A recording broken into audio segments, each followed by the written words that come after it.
Hi there, this is Bora from Needle. Today I'll be showing you how you can add a Needle chatbot to your website in a few seconds.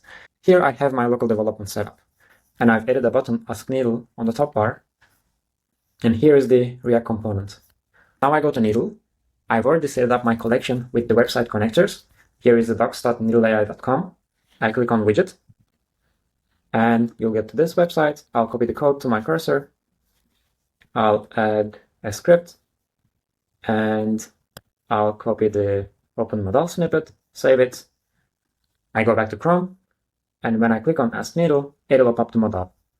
Now I can ask anything. So let's say, what's Needle? It generated an answer and also gave you some sources. Or let's say, if Needle has a Slack bot.